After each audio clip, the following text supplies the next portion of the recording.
ये क्या हो रहा है? किक मार रहा हूँ। नहीं, जवाब बोल कर रहा हूँ। भाई ने घर से निकाला तो 10 साल स्ट्रगल किया, स्टार बने, लेकिन एक्सीडेंट के कारण काम मिलना बंद हुआ। दोस्तों, आज हम बात करने जा रहे हैं राजेंद्र नाथ जी के बारे में, जिनका परिवार हिंदी सिनेमा से बखूबी जुड़ा रहा। और प्रेम नाथ, नरेंद्र नाथ और कपूर फैमिली को तो आप जानते ही हैं, इनसे भी इनका खास नाता रहा है। आज हम आपको इस महान अभिनेता के बारे में बताने जा रहे हैं, लेकिन उससे पहले हम आपको याद दिला दें कि अगर आप हमारे चैनल पर नए हैं तो चैनल को सब्सक्राइब जरूर कर लें, ताकि हम आपके लिए ऐसे तमाम भूले बिसरे कलाकारों के बारे में जानकारी लाते रहें। राजेंद्र नाथ एक ऐसे बॉलीवुड स्टार जो अपनी जबरदस्त कॉमिक टाइमिंग के चलते मशहूर थे। 60 से 70 के दशक की फिल्में इनकी कॉमेडी के बिना अधूरी मानी जाती थीं। ये वो समय था जब महमूद और जॉनी वॉकर जैसे कॉमेडियन फिल्म इंडस्ट्री में अपनी जगह बना चुके थे, लेकिन इसके बावजूद राजेंद्र नाथ पॉपुलर हो गए। यही वजह थी कि इन्होंने तकरीबन 187 फिल्मों में काम किया, लेकिन इतनी सफलता उन्हें आसानी से नहीं मिली।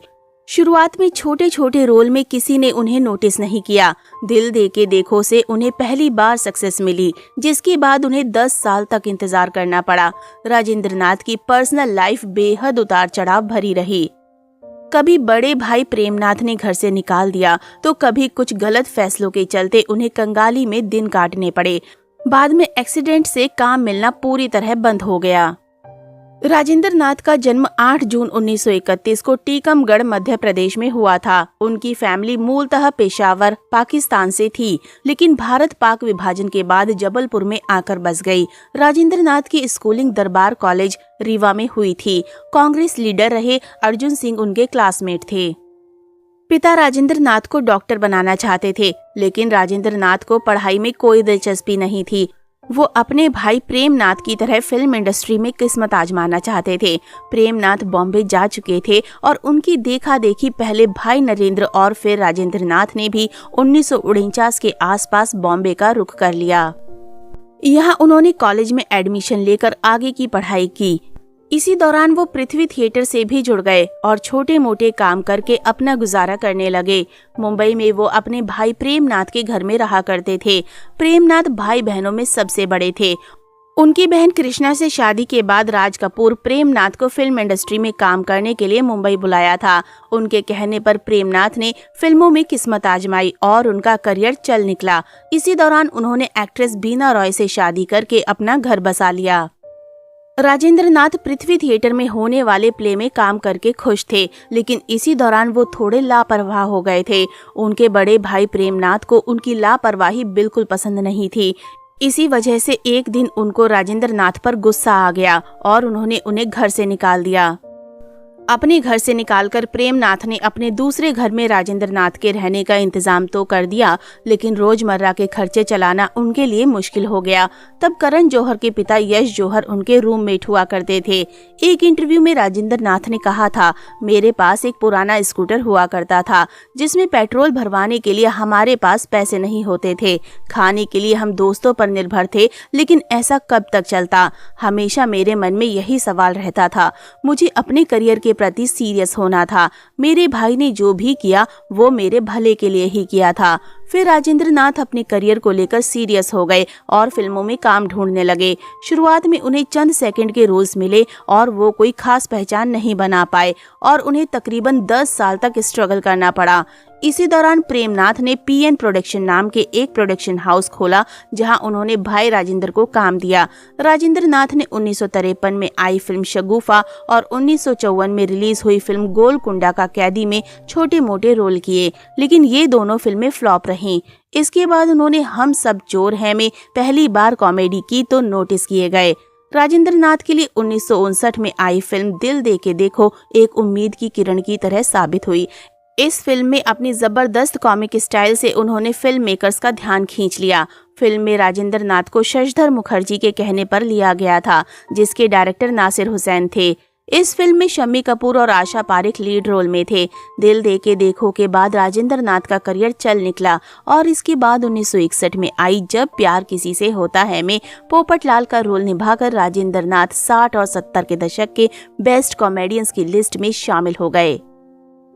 1972 तक वो अपने करियर के पीक पर रहे। इस दौरान उन्होंने हर बड़े डायरेक्टर प्रोड्यूसर के साथ काम किया। दिल दे के देखो और जब प्यार किसी से होता है के बाद राजेंद्र नाथ को नासिर हुसैन ने फिर वही दिल लाया हूँ, बहारों के सपने और प्यार का मौसम जैसी कई फिल्मों में कास्ट किया, जिसमें उनकी कॉमेडी खूब पसंद की गई।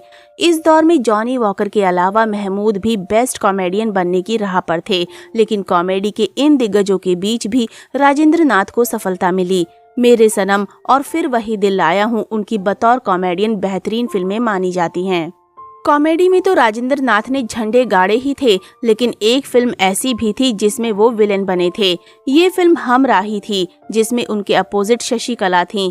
इसके अलावा उन्होंने वचन और 3 बहुरानियां जैसी फिल्में की, जिनमें या तो वो हीरो थे या फिर सेकंड लीड। वही फिल्म धड़कन और जीवन मृत्यु जैसी फिल्मों में वो सपोर्टिंग रोल में दिखे थे। मनोज कुमार की चर्चित फिल्म पूरब और पश्चिम में राजेंद्र नाथ का भले ही बहुत बड़ा कॉमिक रोल नहीं था, लेकिन उनकी परफॉर्मेंस काफी सराही गई। उन्होंने अपने फिल्मी करियर में एक नेपाली फिल्म में भी काम किया था। ये फिल्म मैती घर थी, जिसे पहली नेपाली फिल्म माना जाता है। इस तरह राजेंद्र नाथ ने तकरीबन 187 फिल्मों में काम किया था। जब प्यार किसी से होता है में पोपट लाल के रोल में राजेंद्र नाथ को न केवल भारत में बल्कि विदेशों में भी खूब पॉपुलैरिटी मिली थी। बाद में अपने करियर में राजेंद्र नाथ ने इस किरदार को खूब भुनाया और इसी नाम से स्टेज शोज भी करने लगे।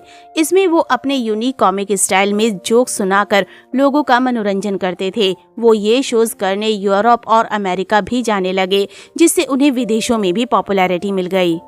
1995 से 2006 तक जब उन्होंने टीवी शो हम 5 में काम किया, तो यहाँ भी उनके किरदार का नाम पोपट लाल ही था, जो खूब पसंद किया गया। राजेंद्र नाथ अपने करियर में नई ऊंचाइयां छू रहे थे। उनकी निजी जिंदगी भी अच्छी चल रही थी। 1969 में उन्होंने गुलशन कृपालिनी से शादी करके अपना घर बसा लिया था और 2 बच्चों के पिता भी बने थे। इसके कुछ समय बाद एक कार एक्सीडेंट ने उनके करियर पर ब्रेक लगा दिया। वो फिल्मों में काम नहीं कर पाए और धीरे धीरे फिल्म मेकर्स ने उन्हें रोल ऑफर करना बंद कर दिया। 4 साल तक खराब सेहत से जूझने के बाद राजेंद्र नाथ ने अपने करियर को दोबारा शुरू करने की कोशिशें की, लेकिन नाकाम रहे। बतौर एक्टर कोई काम ना मिलता देख 1974 में उन्होंने खुद एक फिल्म बनाने की सोची। फिल्म का नाम ग्रेट क्रैशर रखा गया, जिसमें उन्होंने रणधीर कपूर और नीतू सिंह को कास्ट किया, लेकिन ये फिल्म 10 दिनों में ही बंद हो गई। दरअसल राजेंद्र नाथ को फिल्म मेकिंग के बारे में कोई नॉलेज नहीं थी, इसलिए उन्होंने कास्ट क्रू को मुंह मांगे पैसे दे दिए, जिससे फिल्म ओवर बजट हो गई। नतीजा ये रहा कि फिल्म बंद करनी पड़ी और राजेंद्र नाथ लाखों के कर्ज में डूब गए। जिन लोगों से पैसे लेकर राजेंद्र नाथ ने फिल्म बनाने की सोची थी, वो उन पर पैसे वापस करने का दबाव बनाने लगे। इतनी जल्दी पैसा चुकाने राजेंद्र नाथ के लिए नामुमकिन हो गया था, क्योंकि उनके पास कोई काम नहीं था। कर्जदारों ने उनसे अपने दिए गए पैसों का ज्यादा से ज्यादा ब्याज वसूलना शुरू कर दिया। इससे राजेंद्र नाथ की आर्थिक स्थिति और बिगड़ गई। अपने पुराने दौर पर बात करते हुए राजेंद्र नाथ ने एक इंटरव्यू में कहा था, दिल्ली और यूरोप के डिस्ट्रीब्यूटर्स मुझे खून के आंसू रुलाने को कमर कस चुके थे। मेरी बुरी हालत के बारे में वो अच्छे से जानते थे, लेकिन इसके बावजूद उन्होंने मुझे दिए गए पैसों पर तगड़ा ब्याज लगाया और मुझे एक एक पैसा मुझसे वसूल लिया। इस मुश्किल वक्त में भाई प्रेमनाथ ने उनकी मदद की, उन्हें फिल्मों में काम दिलाया। इसके बाद राज कपूर की फिल्म प्रेम रोग और फिल्म बीवी ओ बीवी में राजेंद्र नाथ अहम रोल में नजर आए। 90 के दशक में आई काजोल की पहली फिल्म बेखुदी में भी उन्होंने काम किया था, लेकिन फिल्म सौदा उनके करियर की आखिरी फिल्म साबित हुई। राजेंद्र नाथ ने टीवी शो हम 5 में भी लंबे समय तक काम किया। बड़े भाई प्रेमनाथ ने राजेंद्र नाथ को काफी सपोर्ट किया था, लेकिन 1991 में उनका निधन हो गया। इससे राजेंद्र नाथ काफी टूट गए थे। इसके 7 साल बाद उन्हें एक और झटका तब लगा जब भाई नरेंद्र नाथ की भी डेथ हो गई। निजी जिंदगी से दुखी होकर राजेंद्र नाथ ने एक्टिंग की दुनिया से दूरी बना ली थी। उन्होंने फिल्म इंडस्ट्री में किसी से मिलना जुलना भी बंद कर दिया था और अकेले अपना जीवन बिताने लगे थे। 2008 में उनका हार्ट अटैक से निधन हो गया। तो दोस्तों, अभी के लिए बस इतना ही। मिलते हैं अगली वीडियो में। तब तक आप सब अपना ध्यान रखिए।